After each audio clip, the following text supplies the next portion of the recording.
এগুলো তো অতীত রাজনীতি ছিল, অতীত কালচার ছিল। তো সেই কালচার থেকে আমরা বের হতে পারি নাই। টাকার ছড়াছড়ি, হুমকি দামকি, আমাদের এজেন্টদেরকে হুমকি দেওয়া হচ্ছে বিভিন্ন জায়গায়। আমরা স্থানীয় প্রশাসনকে জানাচ্ছি, কোথাও কিছুটা কাজ হচ্ছে, কোথাও কোথাও হচ্ছে না। এগুলো আমাদেরকে কিছুটা হলেও শঙ্কিত করে। আমরা আসলেই একটি ঐতিহাসিক নির্বাচনের জন্য আমরা প্রস্তুতি নিচ্ছি। আমরা আগামীকালকে উৎসবমুখর পরিবেশে, আনন্দঘন পরিবেশে আমরা একটি নির্বাচন উদযাপন করতে চাই। সেখানে যারাই নির্বাচিত হবে, জনগণ যাদেরকে গ্রহণ করবে, আমরা তাদেরকে স্বাগত জানাব। জনগণ যাতে স্বতঃস্ফূর্তভাবে তাদের ভোটাধিকার প্রয়োগ করতে পারে, এই পরিবেশটা আমাদেরকে নিশ্চিত করতে হবে।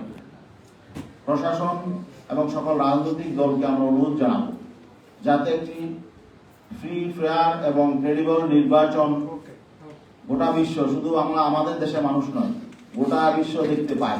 এই জন্য আমরা সবাই দায়িত্বশীল ভূমিকা পালন করি।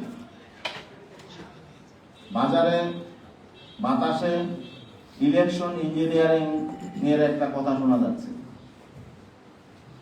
এমন কোন কলঙ্কিত ঘটনা, কলঙ্কজনক ঘটনা যাতে না ঘটে, প্রশাসন যাতে নিউট্রাল থাকে এবং রাজনৈতিক দলগুলো যাতে দায়িত্বশীল আচরণ করে, কোন সন্ত্রাসী যাতে মানুষকে জিম্মি করতে না পারে, কাউকে যাতে ভোট দানে বাধাগ্রস্ত করতে না পারে। এই জন্যে সকল গোয়েন্দা সংস্থা, প্রশাসন, পুলিশ, বিজিবি, সেনাবাহিনী, সশস্ত্র বাহিনী, যে সমস্ত সদস্য মাঠে আছেন, তাদেরকে নিরপেক্ষ ভূমিকা পালন করতে হবে, কঠোর ভূমিকা পালন করতে হবে। কারোর প্রতি যাতে কোনো রকম বৈষম্য না হয়, সকল রাজনৈতিক দলের প্রতি সমান আচরণ করতে হবে। আমাদের সারা দেশে 258টা আসনে সকল সেন্টারে যাতে আমাদের এজেন্টরা নিরাপদ বোধ করে, আমাদের এজেন্টদেরকে যাতে কিছু কিছু জায়গায় হুমকি দামকি দেওয়া হচ্ছে, তারা যাতে নিরাপত্তা পায়, সেই বিষয়টা নিশ্চিত করতে হবে। শুধু আমাদের নয়, সকল রাজনৈতিক দলের এজেন্টরাই যাতে নিরাপত্তা পায়।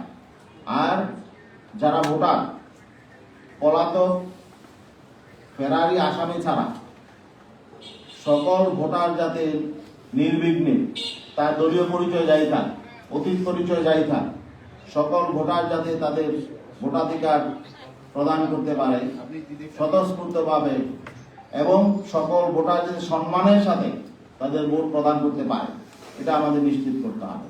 প্রশাসনকে সেটা নিশ্চিত করতে হবে।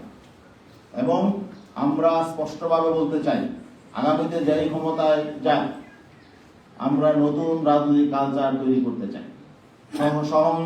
সহমর্মিতার রাজনীতি, সহনশীলতার রাজনীতি, সম্প্রীতির রাজনীতি, উন্নয়নের রাজনীতি আমরা চাই।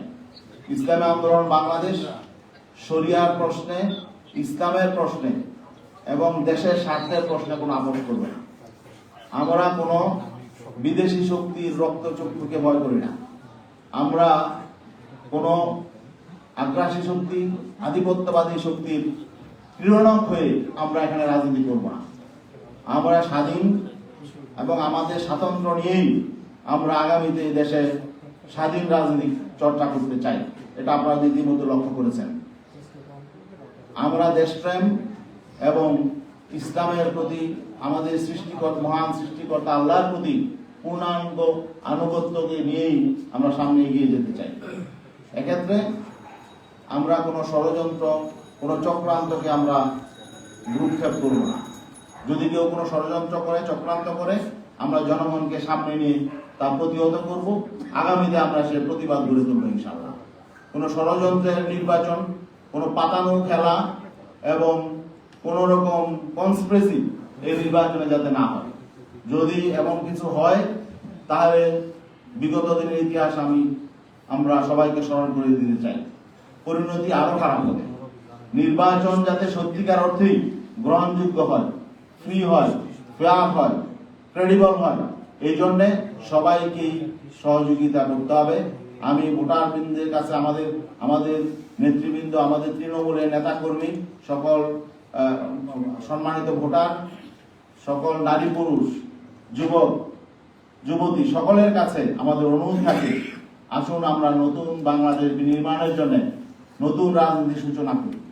আমরা নতুন প্রত্যয় নিই, আমরা ইসলামের পক্ষে, দেশের পক্ষে আমরা ভোটাধিকার প্রয়োগ করি। আমি বলবো, সবার প্রতি অনুরোধ করব, ইসলামী আন্দোলন বাংলাদেশ স্বতন্ত্র ধারার রাজনীতি করছে, গঠনমূলক রাজনীতি করছে, দেশপ্রেমকে সামনে নিয়ে এবং ইসলামের সুমহান আদর্শের আলোকে এ দেশকে সাজানোর জন্য একটা বৈষম্যহীন শোষণমুক্ত রাষ্ট্র সমাজ প্রতিষ্ঠার জন্য, সুশাসন প্রতিষ্ঠার জন্য ইসলামী আন্দোলন বাংলাদেশ এই নির্বাচনে অবতীর্ণ হয়েছে। অতএব সবার প্রতি আমাদের আবেদন থাকবে, আহ্বান থাকবে, আসুন আমরা হাত পাখা প্রতীককে বিজয়ী করি এবং আমাদের যারা ক্যান্ডিডেট রয়েছেন সবাই সৎ, সবাই আদর্শবান এবং সবাই দেশপ্রেমী। অতএব আমি বলবো, যে যেখানে নির্বাচন করছে আমাদের প্রার্থীগণ সবাইকে হাত পাকা প্রতীকে আপনারা বিপুল ভোটে বিজয়ী করুন। আমরা যদি রাষ্ট্র ক্ষমতা পাই, আমরা সুশাসন নিশ্চিত করবো ইনশাআল্লাহ, ইনসাফ কায়েম করব, কল্যাণ প্রতিষ্ঠা করব, মানুষের অর্থনৈতিক মুক্তি আমরা নিশ্চিত করবো ইনশাআল্লাহ, দারিদ্র বিমোচন করব, বেকারত্ব দূর করব এবং আমরা আন্তর্জাতিক সম্পর্কের ক্ষেত্রে আমরা সম্মানজনক অবস্থান তৈরি করবো ইনশাআল্লাহ। আমরা কারো প্রভুত্ব এবং কারো দাসত্ব গ্রহণ করব না। স্বাধীনভাবে বাংলাদেশ যাতে বিশ্বের বুকে মাথা উঁচু করে দাঁড়াতে পারে, আমরা এবং পররাষ্ট্রনীতি গ্রহণ করবো ইনশাআল্লাহ। সাংবাদিক বন্ধুগণ, আবারও আমরা স্পষ্টভাবে বলছি, আগামীকালের নির্বাচনে যাতে কোন রকম ষড়যন্ত্র চক্রান্ত না হয়, কোন পক্ষ থেকে যাতে কোন রকম খামখেয়ালি করা না হয়, কোন পক্ষপাতিত্ব করা না হয়।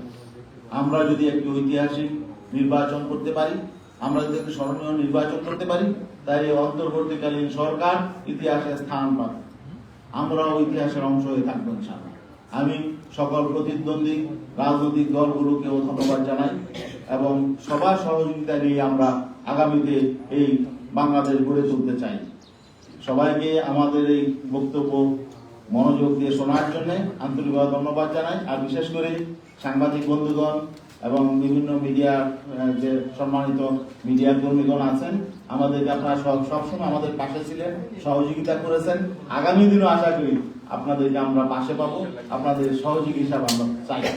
আল্লাহ সবার মঙ্গল করুক। সবাইকে ধন্যবাদ। যদি কারো কোনো প্রশ্ন থাকে প্রশ্ন করতে পারেন। এবারের যে নির্বাচন, আপনি নির্দিষ্ট করে একটা দলের কথা বলবেন, সেই দল ব্যতীত অন্য কোনো দল থেকে আপনারা হামলা এবং আক্রমণের শিকার হয়েছে কিনা, আপনাদের কোনো নেতাকর্মী নির্দিষ্ট করে কতজন? আমি দুইটা দলের কথা বলেছি, একটা দল বলিনি। আমরা আমি দুইটা দলের কথা বলেছি, যেগুলো আমাদের এখানে রেকর্ডে আছে। আমাদের বিভিন্ন জায়গায় যারা ঘটনা ঘটিয়েছে, ইনসিডেন্ট ঘটিয়েছে, সেখানে আমরা মামলাও করেছি, অভিযোগ দায়ের করেছি, সেটা প্রমাণ আছে আমাদের কাছে। কতজন আহত হয়েছে সেসব ঘটনা? আমাদের এখনো পর্যন্ত প্রায় 10 জনের মতো, 10 জনের কিছু বেশি আছে আমাদের এখন আহত। সেটা আমি বলছি পটুয়াখালী জেলা, বরগুনা জেলা, বরগুনার 2 জায়গায়, ভোলা জেলা, পিরোজপুর জেলা, লক্ষ্মীপুর জেলা, এই জেলা 10 জন গুরুতর আহত আছে এবং এরা হাসপাতালে আছে কেউ। আর এছাড়াও প্রায় 40-50 জন আছে যারা সামান্য আহত।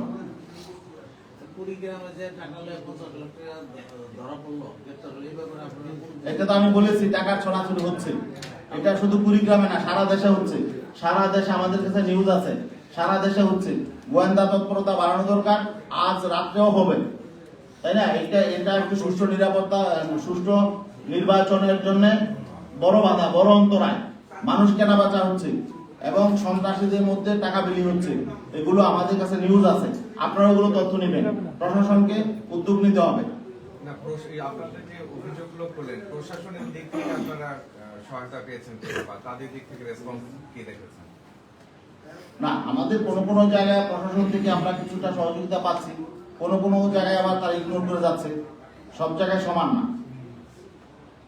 আপনি বলবেন একটি দলের নেতাকর্মীরা ভোটের মাঠে বলছে আপনারা তাদেরকে সমর্থন দিচ্ছেন, কারণ ওই দলের নেতাকর্মীরা বলছে, কোন দলের নেতাকর্মীরা বলছে যে ভোটের মাঠে আপনাদের সমর্থন দিচ্ছেন তাদের? এখানে বিভিন্ন জায়গায় বিভিন্ন দল বলছে, কোথাও বিএনপি বলছে, কোথাও এনসিপি বলছে, কোথাও জামাত বলছে, তাই না? অতএব একটা দল বলছে বিষয়টা এমন না। এখানে বিভিন্ন জায়গায় বিভিন্ন জন বলছে, আসলে কি আপনারা এই সমর্থন দিচ্ছেন? প্রশ্নই আসে না। আমরা আমাদের 258 জন ক্যান্ডিডেট যেখানে আছেন, এখানে তো আমাদের ক্যান্ডিডেট আছে, আমাদের সমর্থনের প্রশ্নই আসে না।